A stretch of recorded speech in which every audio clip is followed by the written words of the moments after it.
युवा कैंप पर जीएस में आपका स्वागत है। मेरा नाम रिंकू भारती। मैं आपके लिए इस चैनल पर जीएस पढ़ाता हूं, जिसमें मैंने 2 सब्जेक्ट शुरू कर रखे हैं, जैसे एक पॉलिटी या कॉन्स्टिट्यूशन या इंडियन कॉन्स्टिट्यूशन, या फिर कह सकते हो हिस्ट्री। दोनों मैं लगातार पॉलिटी और हिस्ट्री दोनों की वीडियो आपको दे रहा हूं। मैंने आपके लिए हिस्ट्री में जो अब स्टार्ट है वो सिंधु घाटी सभ्यता है। सिंधु घाटी सभ्यता की मैं पहले भी वीडियो ला चुका हूं। ये सिंधु घाटी सभ्यता की लास्ट वीडियो है। और जो सिंधु घाटी सभ्यता है, इसमें मैंने बहुत कोशिश की है कि कोई भी क्वेश्चन बाहर ना हो। एक जनरली तैयारी करा रहा हूं कि जिसके अंतर्गत आप सभी एग्जामों में इसका लाभ ले सकते हो। ये किसी एक एग्जाम के लिए नहीं है, बल्कि सभी एग्जामों के लिए यहां पर जीएस पढ़ाई जा रही है। जनरली जीएस ये है, जैसे जनरल स्टडीज में, यानी अगर आप देखोगे आज का जो हमारा टॉपिक है उसका नाम है सिंधु घाटी सभ्यता, और सिंधु घाटी सभ्यता की ये लास्ट वीडियो है। मैंने तुम्हें इससे पहले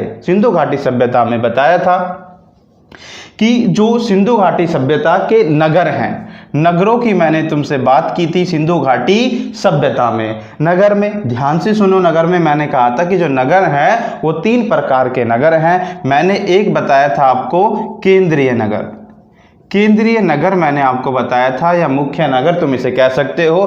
दूसरे में मैंने बताया था तटीय नगर, ठीक। और तीसरे मैंने बताया था अन्य नगर, या फिर इन्हें कस्बों में भी गिन सकते हो। तो 3 प्रकार से सिंधु घाटी सभ्यता के नगरों को बांटा गया है। इसमें मैंने आपको पहले ही मैं पढ़ा चुका हूं। इसमें मैंने हड़प्पा आपको पढ़ाया था, इसके बाद मोहनजोदाड़ो मैंने बहुत अच्छे से मैंने आपको ये मोहनजोदाड़ो पढ़ा दिया है। उसके बाद तीसरा मैंने आपको यहाँ पर धोलावीरा पढ़ाया था। तो इसके कुछ बड़े शहर जो थे, यानी मुख्य जो शहर थे, वो मैं आपको पढ़ा चुका हूं। अगर आपने ये नहीं देखा है तो आप हमारे पीछे वीडियो जाकर देख सकते हैं, जो सिंधु घाटी सभ्यता से संबंधित है। अगर आप सिंधु घाटी सभ्यता का चैप्टर पढ़ रहे हैं फिलहाल, तो आपको पहले वाली वीडियो देखनी चाहिए, उसके बाद आप इस पर आओगे।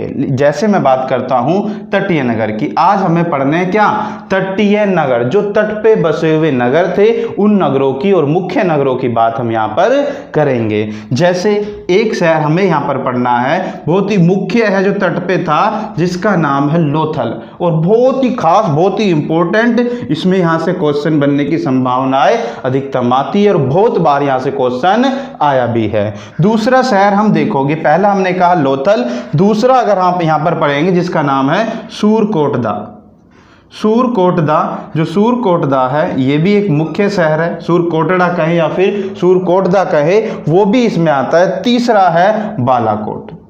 बालाकोट ये भी इंपॉर्टेंट है, और ये भी तटीय नगर है। तो तीनों ही शहर आपको पढ़ने हैं, और यहां से कहां से क्वेश्चन आते हैं, किस तरीके से क्वेश्चन आते हैं, वो सारी बातें मैं आपको बताऊंगा।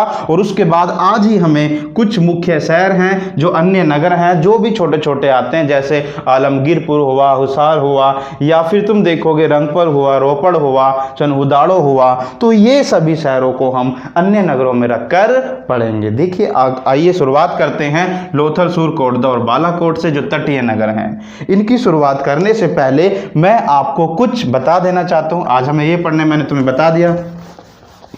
पढ़ने से पहले हमें पता होना चाहिए कि हमें जाना कहां है या पढ़ना क्या है। ध्यान से सुनो, अगर मैं नगर में, ये नगर पढ़ाने से पहले नगर की एक बात, अगर आपसे पूछा जाए, ध्यान से, अगर आपसे पूछा जाए कि सिंधु घाटी सभ्यता का आईवीसी का सबसे बड़ा शहर कौन सा था, अगर पूछे आईवीसी का सबसे बड़ा शहर, सबसे बड़ा नगर कौन सा था, तो तुम्हें बताना है कि सिंधु घाटी सभ्यता का सबसे बड़ा जो नगर था उसका नाम था मोहनजोदाड़ो। सबसे बड़ा नगर की बात करें मोहनजोदाड़ो, मैंने बताया कि ये सिंध प्रांत में था, और सिंध प्रांत ये कहां पर पड़ता है, पाकिस्तान के अंदर। सबसे बड़ा शहर पूछे तो मोहनजोदाड़ो आपको आसानी से बता देना है। लेकिन अगर आपसे पूछ ले कि भारत में आईवीसी का सबसे बड़ा शहर कौन सा था, आईवीसी का सबसे बड़ा शहर, बड़ा नगर कौन सा था, तो तुम्हें बताना है कि सबसे बड़ा नगर था धोलावीरा। क्या नाम है? धोलावीरा। ध्यान से, मैंने कहा अगर भारत में, क्योंकि ये भारत में नहीं है मोहनजोदाड़ो, मोहनजोदाड़ो पाकिस्तान के अंदर है। अगर पूरी सिंधु घाटी सभ्यता का सबसे बड़ा शहर पूछे तो तुम्हें बताना है मोहनजोदाड़ो, लेकिन भारत में आईवीसी का सबसे बड़ा शहर पूछे तो तुम्हें बताना है धोलावीरा। उसके बाद एक क्वेश्चन और यहां पर बन सकता है कि सिंधु घाटी सभ्यता का, सिंधु घाटी सभ्यता का या फिर आईवीसी का सबसे बड़ा स्थल कौन सा था? सबसे बड़ा स्थल, ध्यान से, तो सबसे बड़ा स्थल तुम्हें बताना है राखीगढ़ी। सबसे बड़ा स्थल क्या था? राखीगढ़ी। ये पड़ता है आपका हरियाणा में। तो अगर शहर की बात करें, सिंधु घाटी सभ्यता का सबसे बड़ा, आईवीसी पूछे भारत में, आईवीसी का सबसे बड़ा शहर कौन सा था? तो धोलावीरा। ये पड़ता है आपका गुजरात के अंदर। ठीक, उसके बाद सिंधु घाटी सभ्यता पूछे कि सिंधु घाटी सभ्यता का सबसे बड़ा स्थल कौन सा था? नगर शहर की बात नहीं कर रहे, स्थल। तो स्थल बताना है राखीगढ़ी था, और जो ये राखीगढ़ी है ये हरियाणा में पड़ता है। तो ये आपको बहुत याद रखना है। फिर मैं चलता हूँ आप हमारे तटीय नगरों पर। तटीय नगरों की मैं बात करना चाहता हूँ, इसको मैं रफ कर देता हूँ। तटीय नगर, अगर तटीय नगरों की बात करें तो सबसे पहले हमें तटीय नगर में पढ़ना है लोथल, और बहुत ही ध्यान से कान खोलकर सुन लो ये, और ये यहां से क्वेश्चन बहुत ज्यादा आता है लोथल से। सबसे पहला क्वेश्चन तो तुम्हें यही पता होना चाहिए कि लोथल है कहां? सिंधु घाटी सभ्यता का वो शहर बताइए जो गुजरात में था, या फिर ये बताइए जो तटीय नगर था। तो तट में, मैंने कहा तटीय शहर हम पढ़ रहे हैं तो आपको बताना है लोथल, और ये आपको याद रखना है कि जो लोथल था ये आपका गुजरात के अहमदाबाद, गुजरात के अहमदाबाद में था। वैसे अहमदाबाद इस समय सुर्खियों में है, कोरोना के सबसे ज़्यादा, मतलब कोरोना के मामले वहाँ पर बहुत ज़्यादा आ रहे हैं। तो यहाँ से हमें कुछ, मतलब ये फिलहाल तुम्हें याद रखना है, गुजरात के अहमदाबाद में ये लोथल शहर था। जो किस नदी के किनारे था ये भी इंपॉर्टेंट बन जाता है, तो तुम्हें बताना है कि ये भोगवा नदी के किनारे था। लोथल शहर किस नदी के किनारे बसा था? तो तुम्हें बताना है कि भोगवा नदी के किनारे गुजरात के अहमदाबाद में था। इसकी इंपॉर्टेंट सबसे मुख्य चीज इसकी यही है कि ये एक पत्तन नगर था। पत्तन नगर, पत्तन नगर किसे कहते हैं? तो आपको बताना कि बंदरगाह शहर था। मैंने पहले ही बताया कि ये तट पर हैं और बंदरगाह तट पर होते हैं। बंदरगाह का इस्तेमाल व्यापार करने के लिए किया जाता है, माल की आवाजाही के समुद्र के रास्ते से, उसको बंदरगाह कहते हैं, या पोर्ट, इंग्लिश में कहते हैं इसको पोर्ट। तो पत्तन नगर या बंदरगाह सबसे बड़ा कौन सा था सिंधु घाटी सभ्यता का? तो आपको बताना है कि लोथल था। और जो ये लोथल, ये बंदरगाह था, इससे जो व्यापार होता था ये पश्चिमी एशिया से व्यापार होता था। ध्यान से सुने, मैंने कहा कि ये बंदरगाह शहर था, पत्तन नगर था, और पश्चिमी एशिया में इसका व्यापार होता था। इस बंदरगाह से ये पश्चिमी एशिया तक व्यापार करते थे। तो ये तुम्हें याद रखना है। उसके बाद अगर तुम देखोगे एक और है कि इसकी खोज किसने की थी, इस शहर की खोज किसने की थी? तो तुम्हें बताना है एस.आर. राव के द्वारा लोथल शहर की खोज की गई थी। खोज एस.आर. राव के द्वारा 1954 में इसकी खोज की गई थी। एस.आर. राव द्वारा 1954 में लोथल की खोज की गई थी। ये आपको याद रखना है। एक और इंपॉर्टेंट है कि लोथल को लघु, ध्यान से, लोथल को लघु हड़प्पा या फिर लघु मोहनजोदाड़ो भी कहते हैं। लघु मोहनजोदाड़ो भी कहते हैं। ध्यान से सुनो, मैंने कहा कि इसे लघु हड़प्पा या लघु मोहनजोदाड़ो भी कहते हैं। ये तो शहर है और ये भी शहर है, तो ऐसा क्यों कहते हैं? छोटा लघु यानी कि छोटा हड़प्पा या छोटा मोहनजोदाड़ो, क्योंकि ये जो लोथल शहर है इसकी जो बसापत थी, मतलब किसकी? लोथल की, वो नगरीकृत बिल्कुल ऐसा ही था जैसे कि ये बड़े शहर हड़प्पा और मोहनजोदाड़ो थे। ये एक बड़ा शहर नहीं था, लेकिन हड़प्पा और मोहनजोदाड़ो एक बड़े शहर थे। जैसे इनकी नगरीकृत था, जैसे ये मतलब नगर शहर के रूप में बसा था, बिल्कुल ऐसी ही बसापत लोथल में थी। या फिर जो भौतिक वस्तुएं यहां से पाई गई हैं, जो भौतिक वस्तुएं इन शहरों से पाई गई हैं वो लोथल में भी पाई गई हैं। इसलिए इस शहर को लघु हड़प्पा या फिर लघु मोहनजोदाड़ो भी कहते हैं। ये ध्यान देने वाली बात तुम्हें यहां पर याद रखनी है। उसके बाद यहाँ पर अगर तुमसे पूछा जाए, मैंने गुजरात के अहमदाबाद, भोगवा नदी, पत्तर नगर, बंदरगाह था। अब बात आती है इसके अवशेष की। अवशेष क्या क्या पाएगा, ये भी बहुत इंपॉर्टेंट है कि लोथल के अंदर क्या क्या। सबसे पहला जो सबसे मुख्य है, आपसे पूछा जाएगा चावल, चावल या फिर धान। धान के साक्ष्य कहां से मिले, तो आपको बताना है कि धान के साक्ष्य लोथल से मिले। दूसरा एक और इंपॉर्टेंट है कि बाजरे के साक्ष्य कहां से मिले, तो तुम्हें बताना है कि बाजरे के साक्ष्य भी कहां से मिले हैं, लोथल से मिले हैं। तीसरा तुम्हें कहना, ये बहुत इंपॉर्टेंट है, मैं पहले लिख रहा हूं यहां पर इंपॉर्टेंट। इंपॉर्टेंट मतलब फारस की मोहरें मिली हैं। मोहरें, फारस की मोहरें कहां से मिली, तो तुम्हें बताना है लोथल से। मैंने इंपॉर्टेंट लिख दिया क्योंकि इसी से पता चलता है कि इनका विदेशों से व्यापार था। विदेशों से व्यापार था, ये पता किससे चला, ये पता चला फारस की मोहरें पाई गई लोथल के अंदर कि इनका फारस से व्यापार था। और एक बहुत ही इंपॉर्टेंट मैंने कहा, एक और इंपॉर्टेंट मैं लिख रहा हूं कि 3 युग्मित समाधि,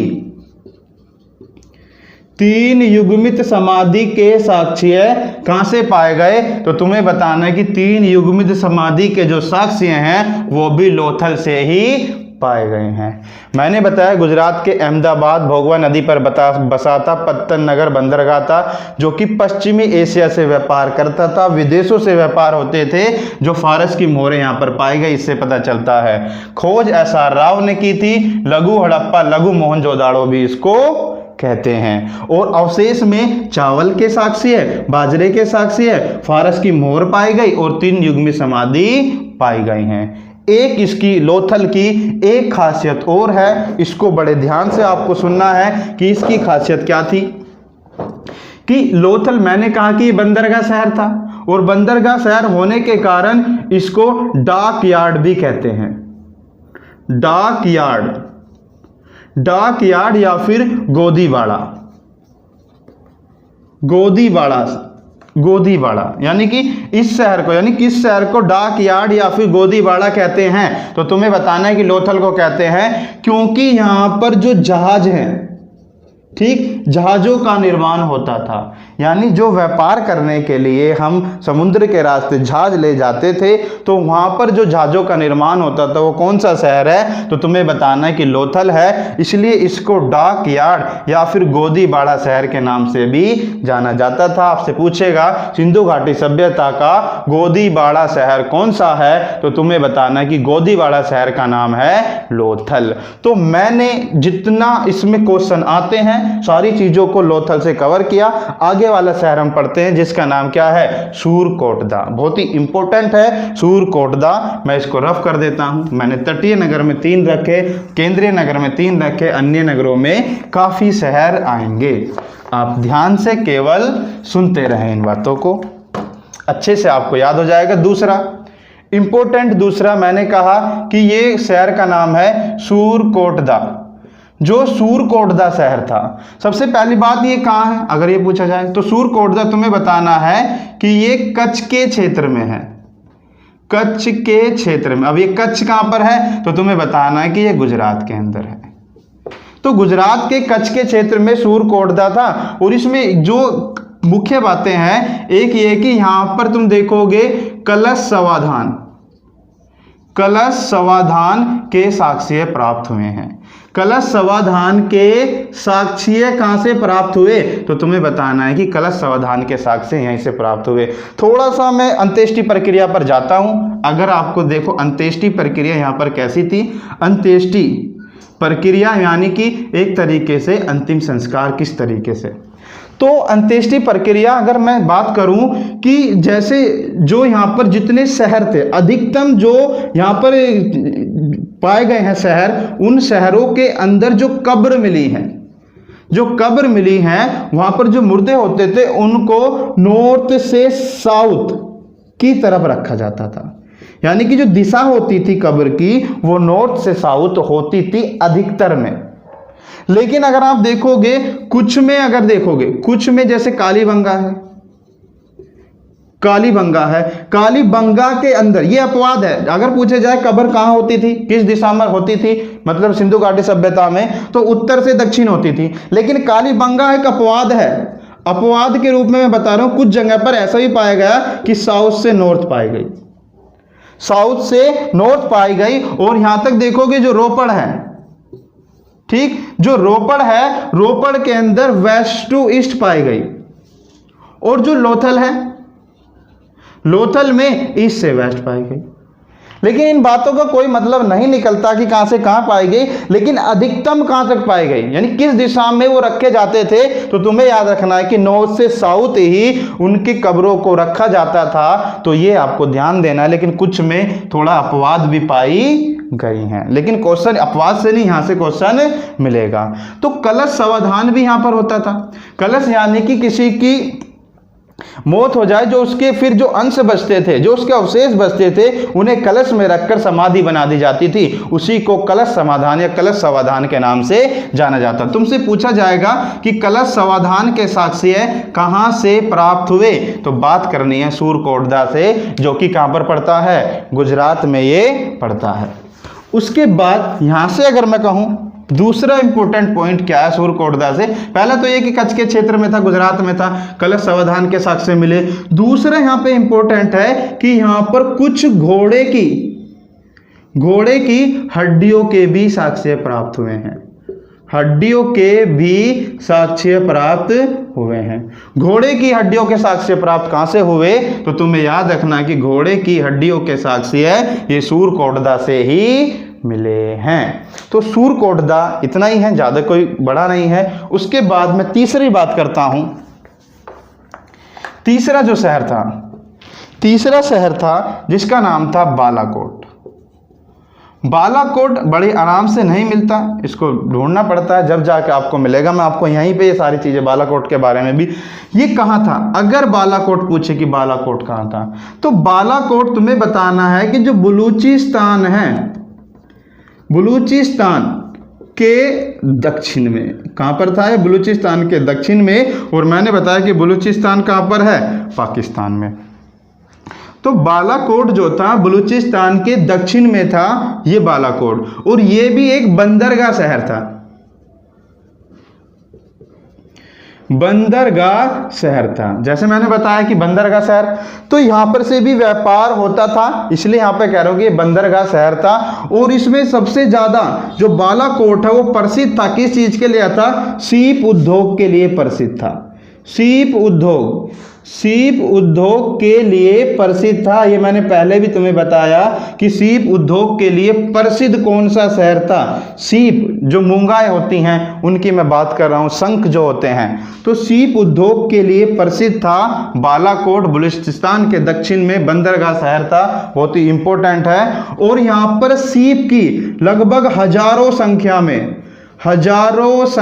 में सीप की हजारों संख्या में चूड़ियां पाई गई, सीप की हजारों संख्या में चूड़ियां पाई गई। तो सीप की बात आए तो तुम बालाकोट को याद रखना, सीप की हजारों संख्या में जो चूड़ियां मिली हैं वो आपको याद रखनी है, वो कहां से मिली हैं, बालाकोट से मिली हैं। ये तीन शहर मैंने तटीय में बताए हैं, लोथल, सूरकोटदा और बालाकोट। अच्छे से इन्हें पढ़ो, आगे मैं आपको दूसरे शहरों की बात करता हूं।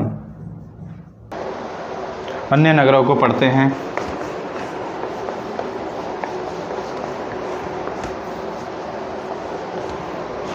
मैंने 3 भागों में बांटा था, मुख्य नगर, केंद्रीय नगर, या फिर इनको कह सकते हैं तटीय नगर। बाकी अन्य नगरों में बहुत सारे शहर आएंगे, जिसमें से मुख्य शहर में जैसे आप देखोगे ध्यान से कालीबंगा, ये भी एक तरीके से बहुत इम्पोर्टेंट है, कालीबंगा।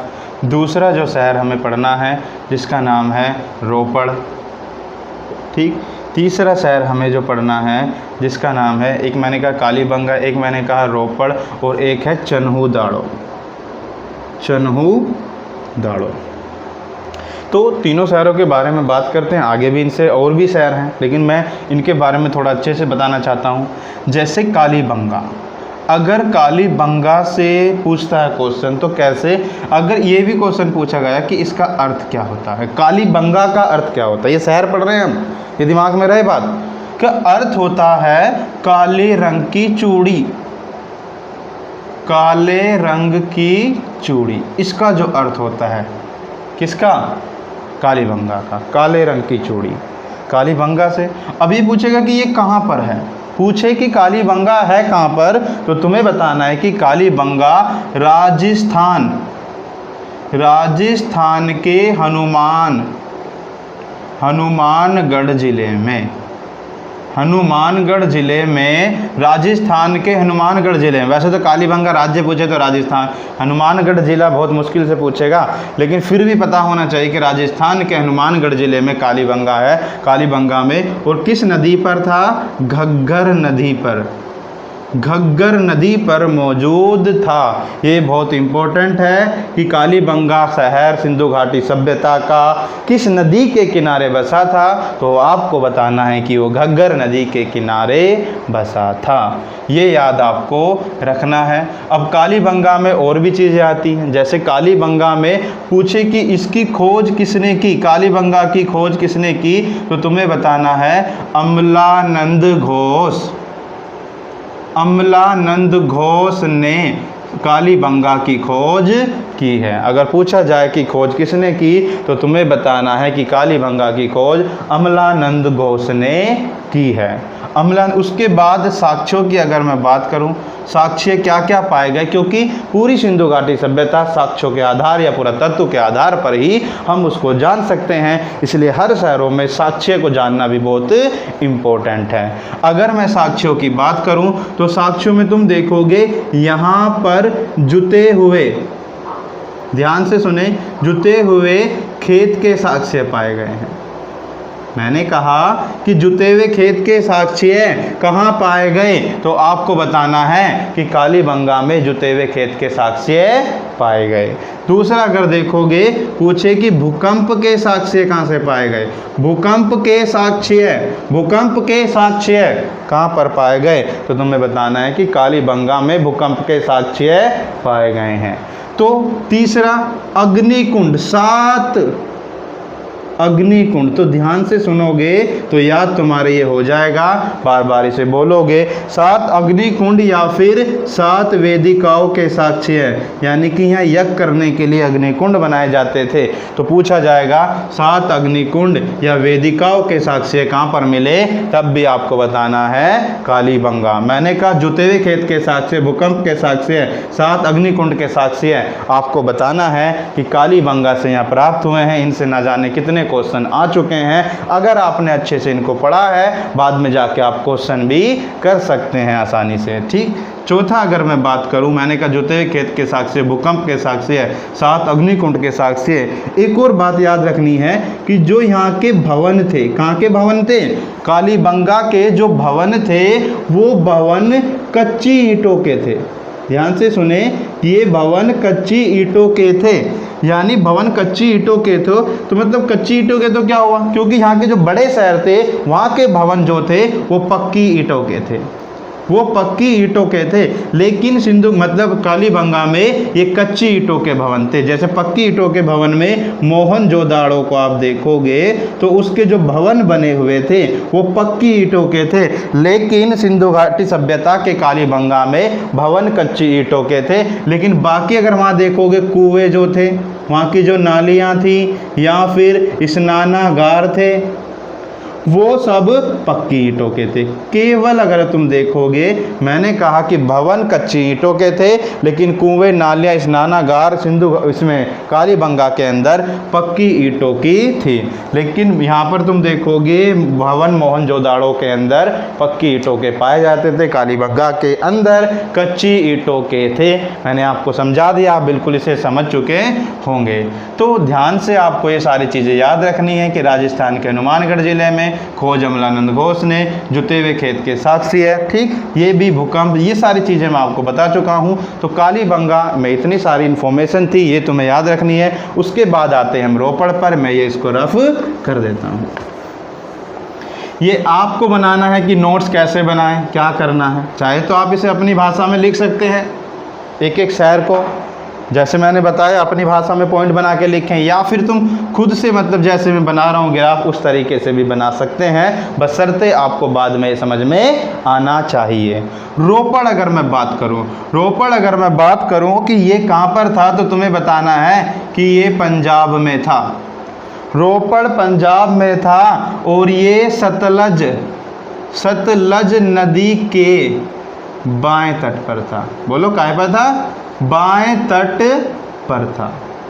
बाएं तट पर था, बोलते रहना है आप लोगों को। पंजाब के रोपड़ शहर पंजाब के सतलज नदी पर बाएं तट पर मौजूद था। और इसकी जो खोज की है वो बीबी लाल ने की है।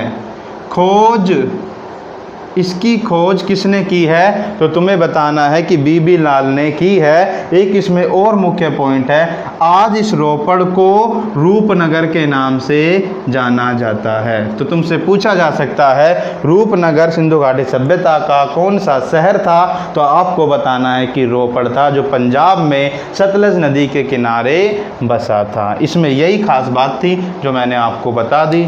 आगे बात करते हैं हम चन्हू दाड़ों की। चन्हू दाड़ों पर आते हैं।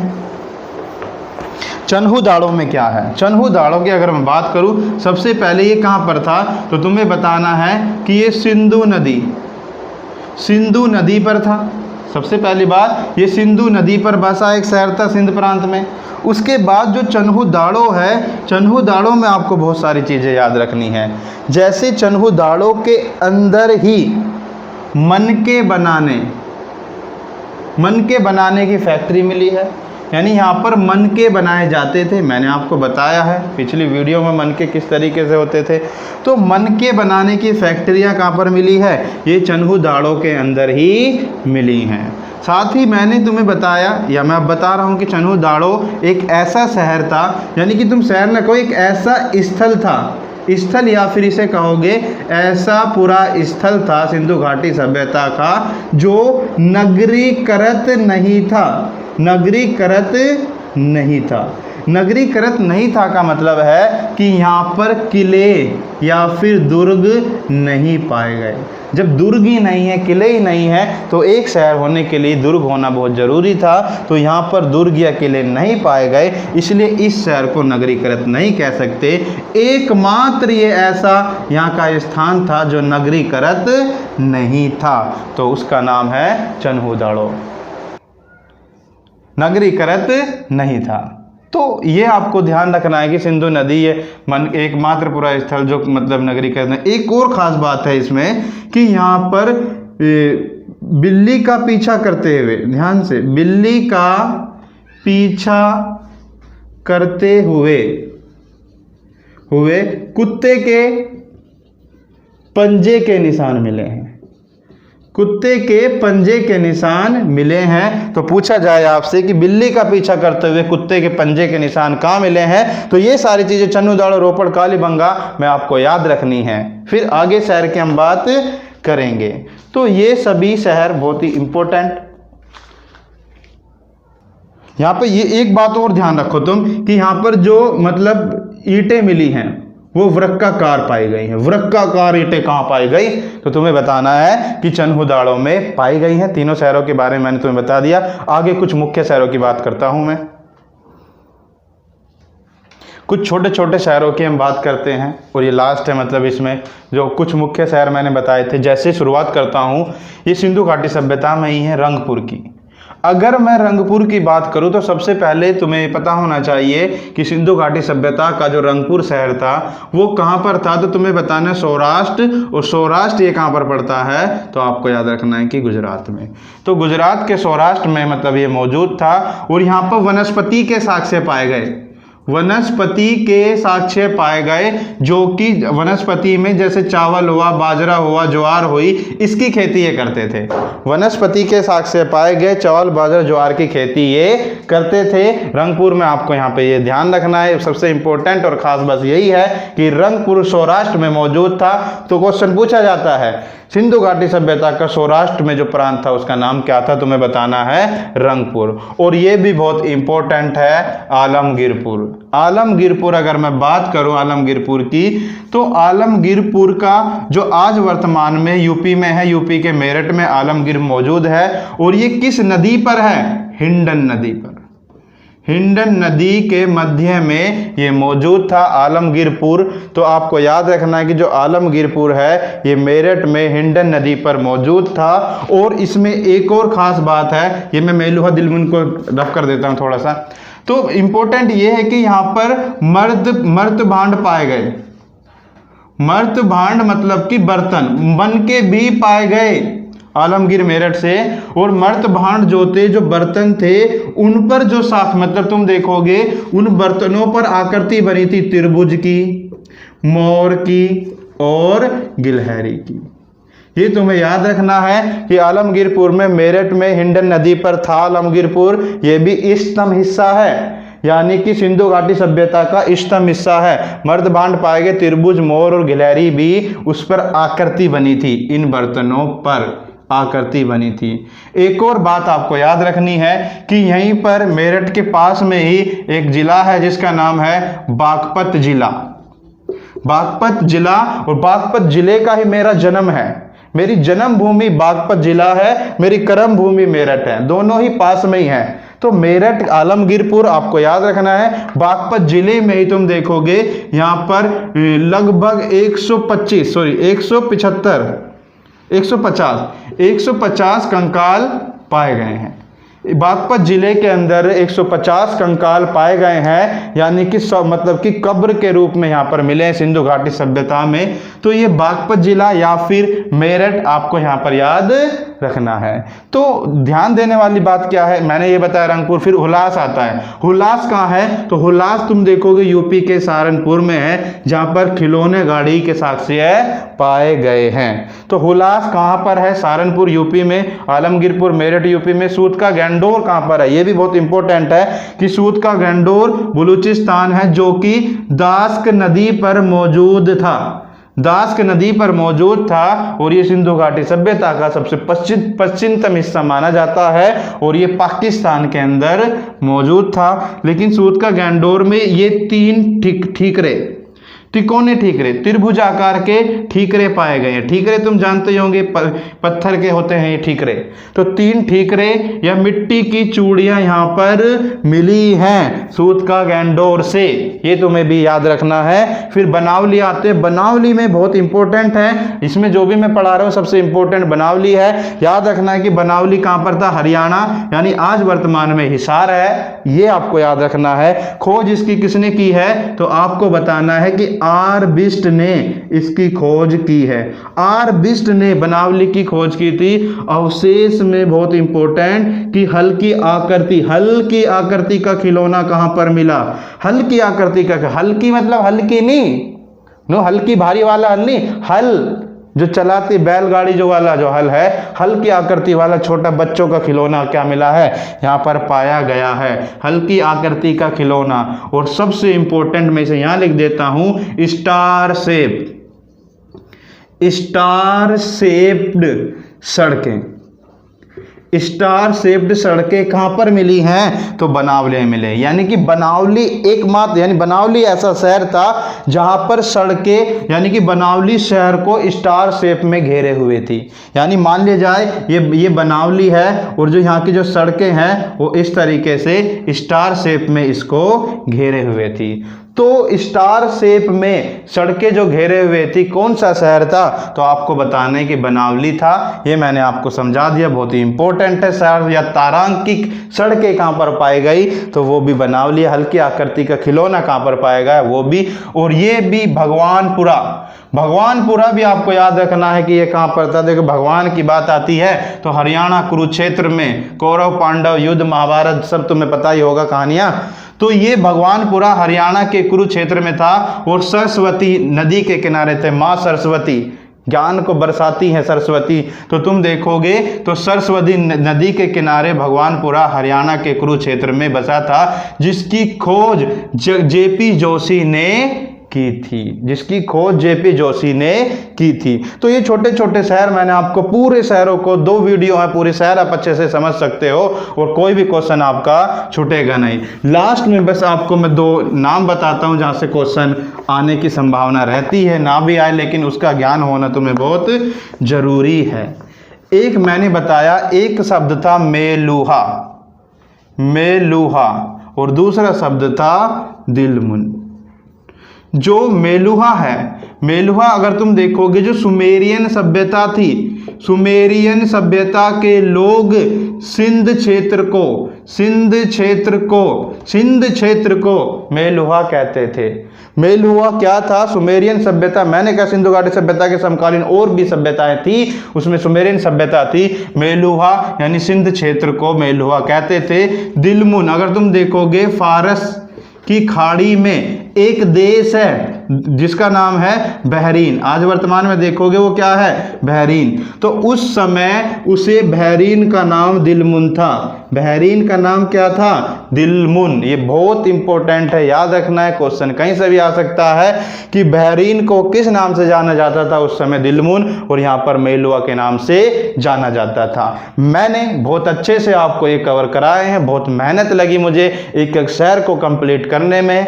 जहाँ तक मेरे नोट्स खुद के बने हुए थे, मैंने आईएएस की तैयारी की है और आईएएस की तैयारी के दौरान भी मैंने जो पढ़ा, जो भी मेरे फैक्ट्स थे, उन फैक्ट्स को पढ़ने के बाद और जो भी मेरे पास सोर्सेस थे, उन सोर्सेस से मैंने इन सारी चीज़ों को निकाला है। मैंने बहुत मेहनत की है। हमारी देखो, हमारी जो मेहनत है वो आप लोगों के काम आनी चाहिए। ठीक, अगर आपको हमारी ये वीडियो अच्छी लगी है तो हमारी वीडियो को लाइक करें और अपने मित्रों के पास इस वीडियो को शेयर करें। और अगर अभी तक आपने हमारे चैनल को सब्सक्राइब नहीं किया है तो हमारे चैनल को सब्सक्राइब कर दे। आज के लिए इतना ही। Thank you so much for join with me.